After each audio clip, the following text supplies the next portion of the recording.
What's good, everyone? OJ here. Welcome back to another video. And it seems like Nintendo is heating things up when it comes to the Switch and what could be coming for the second half of the year and early into 2022, because the Nikkei Asia is reporting that Nintendo will raise the Switch output to 30 million units for the fiscal year, which would be a record for Nintendo in the Switch era. So let's get into this article here. Once again, Nikkei Asia with the beat. So Nintendo will ramp out output of the Nintendo Switch to about 30 million units this fiscal year. Nikkei has learned marketing an all-time high for the flagship gaming device to bid to capitalize on the continuing stay-at-home demand. The Kyoto-based company approached multiple part suppliers about accelerating production. People with direct knowledge of the matter verified plans to expand output. Now, Nintendo is taking the unusual step for the device that is already in its 5th year of existence. The strategy will have to contend with a number of new rival offerings that have appeared in the last year. Now, since debuting worldwide in 2017, the Nintendo Switch has roughly sold around 80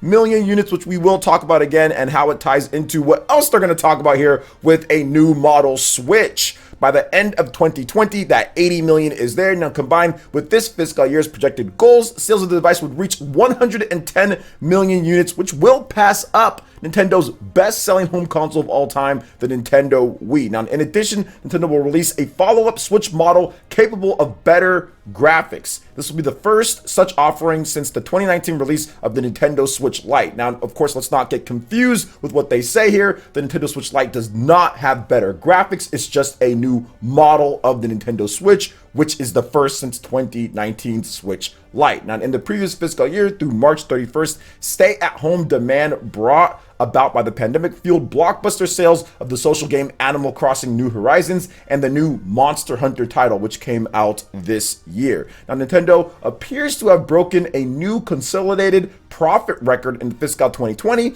such as earnings reports would echo the results from the fiscal 2007 when the company released two of its biggest devices of all time, actually two of the biggest devices in the home console and portable sector, the Nintendo Wii and the Nintendo DS. Now, another driver for the Nintendo Switch's robust performance is the Nintendo Switch Online paid subscriptions, that service that everybody apparently hates. The platform allows people to pair with one another and game, and the number of subscribers has more than doubled in a year to 26 million as of September last year. So Animal Crossing and of course some of the other big names are helping out with that, and probably Monster Hunter is probably accelerating those Nintendo Switch Online subscriptions quite a bit as well. However, we do have some issues here. Now, a global chip shortage has put a squeeze on the digital device and automotive industries. Nintendo President Shuntaro Furukawa said in February the company has secured an adequate supply of components for the time being, but did not rule out future problems. Quote, "We have experienced higher than expected demand this year as well, and there is a possibility that certain products will be in short supply, especially in Japan," said Furukawa. Now, meanwhile, the Nintendo Switch is competing with Sony's PlayStation 5, which is off to an amazing start with nearly 8 million since last year that it was released, and also with the Xbox series of systems, which isn't that big of a threat in Japan, but is definitely selling out when it comes to here in the US and selling well in Europe too. So Nintendo is competing with that. In addition to the mobile market that's out there, PC market via Steam, there's a lot of people out there that are producing content that is vying for people's time out there. Now, the rise of mobile gaming, cloud gaming, all that is a factor as well. But the Switch can act both as a console and handheld device, so it has lived to its fullest in the stay-at-home environment, said Hideki Yatsuda, senior ACE analyst at ACE Research Institute. So very interesting across the board here when it comes to what's going on. Shout out to Nikkei Asia. I have the link for the article that will be in the description below, and I do want to talk about this. So if Nintendo is going to raise the forecast for 30 million systems for the fiscal year upcoming, right? So that is from March to March of next year. Then that means that there's definitely like two things happening. I think one, they have massive software. That's like the first thing. Before anything, when you talk about like why a company would raise the fiscal year profits or the systems being sold or whatever the case is because they have huge software, and especially going into the 5th year on the market, that is not a normal thing. Usually at this point, your sales are either stagnating, they're kind of flat, they've reached their peak already, and then they're on a slow descent down, or they could be on a rapid descent down like the Nintendo Wii was by its 5th year or so. But that is not the case with the Nintendo Switch because of a number of factors. But I think that if you are forecasting that 30 million, that means that there is big software coming. No ifs, ands, or buts about it. What we do know when it comes to massive system sellers, Nintendo has about 2 or 3 of those in the next year, right? From this point on. And that would be The Legend of Zelda Breath of the Wild 2, because I think that'll come out either at the end of this year or next year. And they also have Pokemon Legends Arceus, which is coming out early next year.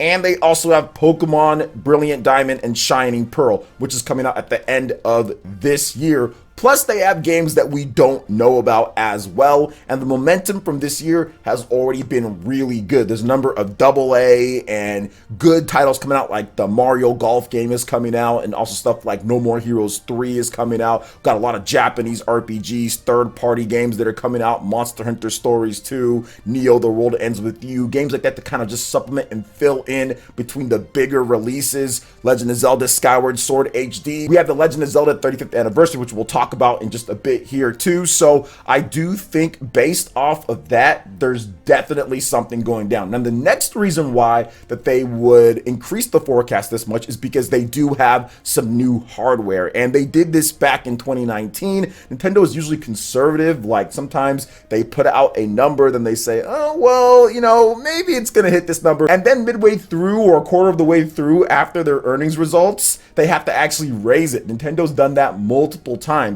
So if Nintendo does announce, like, hey, you know, we're going to about 30 million, that means that there's going to be the big software, like I said, and that also means that there's probably going to be some type of new model Switch. Now, is it going to be this beastly god tier type of system that some people think it's going to be? Probably not, guys. Probably not. But is it going to be some type of new model Switch to help increase the appeal of the system with massive core titles coming out that could take advantage of some of those improvements? Yes, I do think that's very possible. I do think that it could be like a new Nintendo 3DS type of situation. Was that a beast of a portable system? No. Did it actually help out with some of their bigger titles, help with loading times or frame rates and stuff like that? Yes, it did. There was a number of games that took advantage of the new Nintendo 3DS hardware, and there was some games that were even exclusive on the system itself. And I do think that Nintendo could replicate that because it's something that they've been doing for quite a number of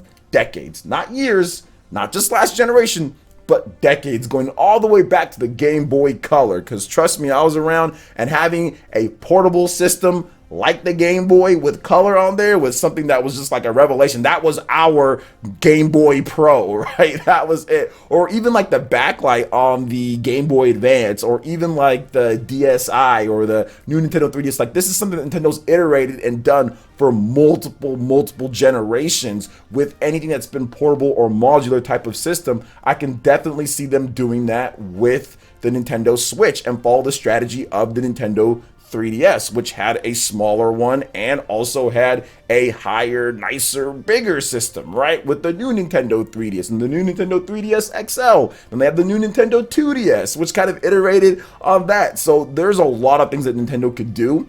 I think that Nintendo is gearing up for something big here, and I think that this says it if these results come out, right? Because we're going to hear about Nintendo's sales results this upcoming week or so. We're going to hear about that, and they're definitely going to have to talk about this. So if this report is correct, then I definitely think that that new model Switch is coming, and I definitely think that, of course, the big games are going to be coming as well. Plus, there's other stuff that we still need to know about, right? We have games like Shin Megami Tensei 5, we have games like Bayonetta 3, we also have games like Metroid Prime 4. So, I mean, there's still a lot to talk about here. So I'm very interested in seeing what goes down for this year. I think E3 is going to be a big year for Nintendo. I think Nintendo has some nice plans to reveal there. I think it could echo E3 2019, which was one of the best E3s that I've ever seen from Nintendo. So we're gonna have to wait and see on this one, but I'm excited to kind of go into the future with Nintendo Switch and to see this type of momentum for a system in its 5th year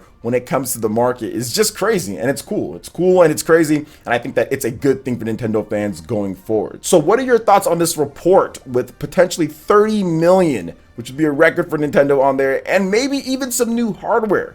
Let me know in the comment section below. All right, and moving on to the next topic here. We have some more discussions and some little rumors and things going around that Nintendo could talk about the Legend of Zelda 35th anniversary this month. We could be getting some news, but what type of news are we getting here? So shout outs to Samus Hunter on Twitter, which this person has been correct on a number of different types of Nintendo leaks or stuff going on with Nintendo platforms before, so I will cover this right here. Now, this is what Samus Hunter has to say on Twitter. Starting this month, we are going to see more news on the Zelda series. It will likely be an appetizer before the main course at E3, but we are entering the Zelda 35th anniversary. So I think that there's some truth to this. And of course, Direct Feed Games, I quote tweeted this on Twitter, put out there, and I said, I hope so, and I put like a fingers crossed and a winky face, and Direct Feed Games says, hey, you know what, there's some truth to this. That's Nate from Direct Feed Games, says there's some truth to this because we are getting Hyrule Warriors Age of Calamity DLC this month. There is DLC this month, not the big DLC, that's June, but we are getting some outfits for Link. I think we're getting like a weapon or something like that. So there is some Zelda stuff happening. So that's where this is basically coming from. I think that that's where it really starts. Would be Hyrule Warriors Age of Calamity. Maybe they actually detail a bit more in terms of what we get. Then of course at E3, because the DLC is scheduled with Hyrule Warriors Age of Calamity to drop in June, I think that they really just kind of go wild with the DLC there and show us what we're going to be getting with it. So I think that, yeah, there's some truth to this when it comes to everything starting in May. But some people thought that maybe they start announcing things like The Legend of Zelda Ocarina of Time for the Nintendo Switch and stuff like that. I don't think that's going to happen this month. I think that the Legend of Zelda, when it comes to it, there could be some hints, there could be something there, but I think it really starts with that Hyrule Warriors Age of Calamity DLC, and I think that it kind of snowballs into something very big at E3 because we do have that Age of Calamity DLC coming out, which should be very good, and I'm hoping that there's a nice update with that game. I love the game. It was my game of the year last year, but hopefully there's some improvements when it comes to the performance of that game because they've had some time to do it now. They need to get that done, so let's hope that happens as well. Now, Samus Hunter is also saying that there could be some type of announcement for this, probably within the first couple weeks of May, and at the maximum would be the third week of May, and the DLC is set to release at the end of the May, the slight DLC. The Hyrule Warriors Age of Calamity weapon for Link and the outfit, that's set to release at the end. So we'll see if this actually comes into fruition here because he's saying here in a follow-up tweet to someone else that it would be the third week of May maximum for some type of announcement. So we're gonna have to wait on that one. So what are your thoughts on this, guys? Let me know in the comment section below. All right, peeps, that wraps it up for this video here. Check out the links in the description. We've got Twitter. Go and give us a follow on there. Stay up to date on all the latest gaming news and information. Also, make sure you like, comment, and subscribe, and share this video if you can. Thank you so much for watching, and we'll catch you for the next one. Peace.